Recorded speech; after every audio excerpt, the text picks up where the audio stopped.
जहां रहेगा वहीं रोशनी लुटाएगा, किसी चिराग का अपना मुकाम नहीं होता, किसी चिराग का अपना मुकाम नहीं होता। रिस्पेक्टेड स्टाफ मेंबर्स, जैसा कि आपको पता है कि as per Shakespeare there is a very beautiful quote that change is the law of nature. इसको कोई भी नहीं रोक सकता कि चेंज तो होना ही होना है। एक बच्चा होता है, वो जवान होता है, बूढ़ा होता है, डेथ हो जाती है, मौसम चेंज होते हैं। तो इसी तरह हम भी जो मुलाजम होते हैं वो कागज़ के घोड़ों पर सवार होते हैं। एक कागज़ का घोड़ा आता है और कहीं ना कहीं हमें ले जाता है। तो हम भी उसी कागज़ के घोड़े पर सवार हैं और जगह जगह का एक्सपीरियंस लेते रहते हैं।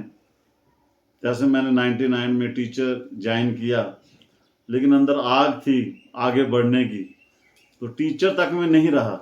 मुझे ये नहीं था कि मैं डीपीसी करूँगा तो लेक्चर बनूँगा। मैं उस वक़्त भी मतलब कि अपने अंदर जो आग थी आगे बढ़ने की वो जलाई रखी, और पीएससी में जाकर मैंने पूरे J&K में टॉप किया 2003 में। उस वक़्त मैं 3 साल के बाद डायरेक्ट मैं रिक्रूट हो गया पीएससी के थ्रू और सीधा चला गया अरनास। वहाँ पर जब मैंने ज्वाइन किया तो 7-8 बच्चे थे वहाँ पर, तो कहते थे फिजिक्स किसी को समझ नहीं आती, लेकिन वहाँ पढ़ाया तो 7 के 7 बच्चे पास हो। वहाँ के लोगों को लगा यार ये कैसे पास हो सकते हैं।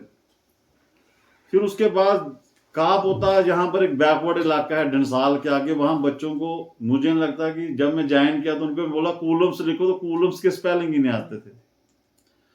ये नहीं कि मैं मलोठी की बात कर रहा हूँ कि यहाँ पर 100% रिजल्ट दिया। मैं जहाँ जहाँ गया, चाहे मैं रणवीर में रहा, चाहे मुबारक मंडी, वहाँ तो चलो लोग कहते थे यार वहाँ तो पढ़ाए बिना ही रिजल्ट आता, आपकी क्या कंट्रीब्यूशन है। फिर मैंने कहा नहीं यार, अपने आप को प्रूव करने के लिए मैं उन बच्चों को पढ़ा के देखूं जिनको कूलम्स के स्पेलिंग नहीं आते। फिर काप होता जैसी जगह पर भी मैंने जाकर अपना रिजल्ट, इस वक्त भी मेरा रिजल्ट देखा जाए तो एज ए लेक्चर 100%।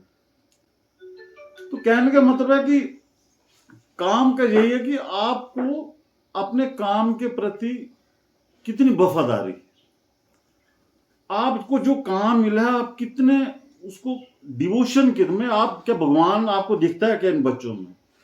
क्या आप जो पे लेते हैं, क्या आपको लगता है कि ये पे मैं ऊपर वाले को नजर रख के ले रहा हूं?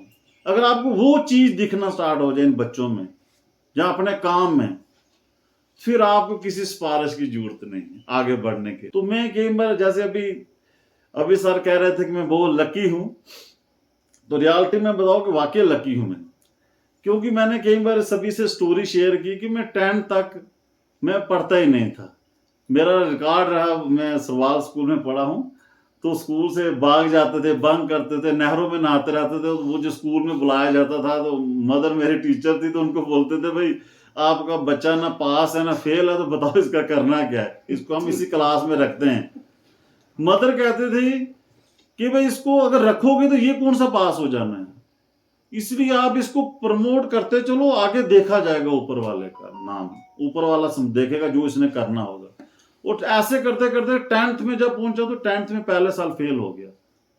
जब 10th में फेल होता हूं मैं, तो उसके बाद अब अचानक से कहां से कोई लाइट आती है।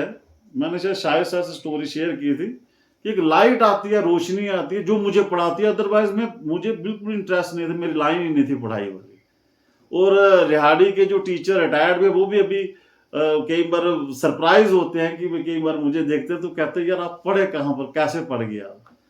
तो ये हो सकता है कि मेरी मदर की एक हार्ड, क्योंकि वो टीचर है, वो उनका एक ही काम था, जहां पर उनकी ट्रांसफर होती थी वो हमें भी साथ लेके चल पड़ते थे बच्चों को, और वहां पर वो 100% पढ़ाते थे। और मैं इस थ्योरी पर बिल्कुल बिलीव करता हूँ कि कुछ जो है, मैं सिर्फ बिलीव करता हूँ कि ऊपर वाला कोई है, और ऊपर वाला मदद इसलिए करता है कि शायद मैं जो मुझे कोई काम सौंपा गया, चाहे मैं टीचिंग का चाहे एडमिनिस्ट्रेटर का, मैंने पूरे दिल से किया और ऊपर वाले को नजरअंदाज करके।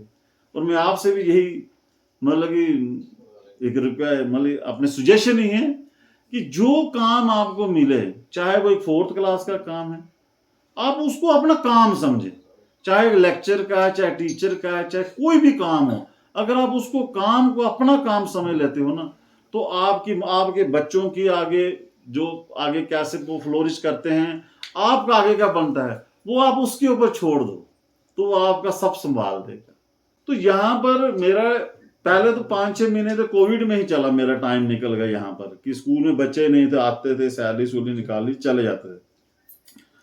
लेकिन उसके बाद जैसे जो स्कूल खुले, ये जो टीम आपको दिख रही है यहाँ पर, ये काफी डेडिकेटेड, ऑनेस्ट है।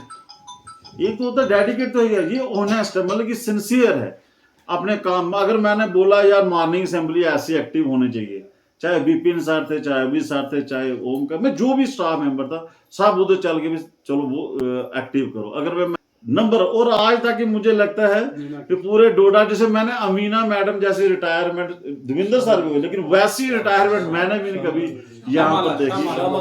वो शाहमाला मैडम सारी, तो उनका जो रिटायरमेंट हुई, तो कहने का मतलब कि हमारी जो टीम स्पिरिट है, ये यहाँ पर टीम थी, वो टीम यहाँ पर काम करने वाली थी।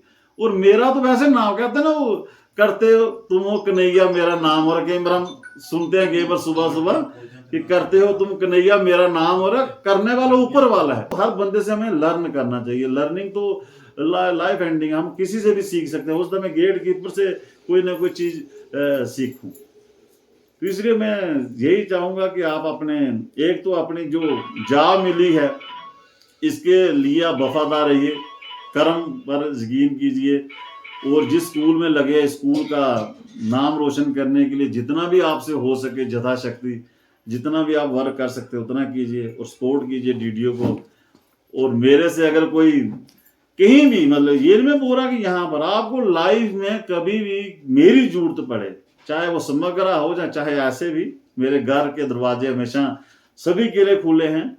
आप कभी भी आ सकते हैं, आपका मोस्ट वेलकम। इसके साथ मैं अलविदा लेता हूँ, अपने विराम देता हूँ अपने वाणी को।